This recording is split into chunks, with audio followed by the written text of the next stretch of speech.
Luar pasar Jelawak. Tepi lah, bukan luar. Tepi ni apa saya tengok ramai orang sini ni. Pakai apa ni? Ramai-ramai ni. Nasi dagang. Nasi dagang. Nasi dagang lawak. Nasi dagang Jelawak, bukan nasi dagang Terengganu. Ada tukar lawak. Ada kan di sini ada.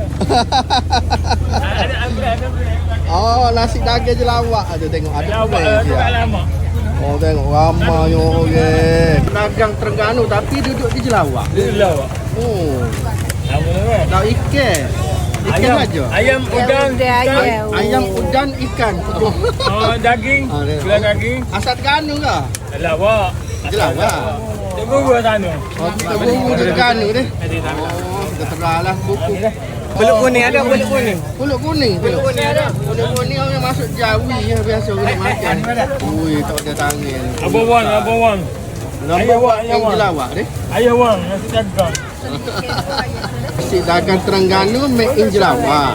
Ni habis saya nak try nasi dagang dah.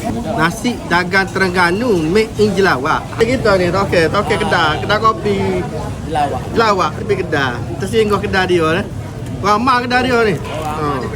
Penuh. Full house. Nak try nasi dagang.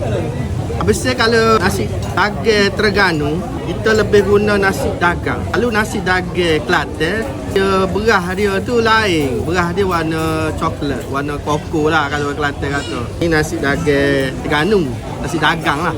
Udang ni, bukan air ni, udang. Lepoh tengok, lepoh. Udang ada, ikan air. Udang dengan ikan air dia. Bismillahirrahmanirrahim. Tak nasi dagang lah, nasi dagang dia ni. Jujur royak, kalau kita ganung ni tak jumpa super dia. Tak ni lagi. Oh tak. Ada udang ni, udang lagi. Lepas tu ikan air ataupun ikan tongkol. Oh, boleh mari lah di pasar Jelawak. Hari Khamis mak satu. Tapi yang paling ramai hari Jumaat lah. Dah.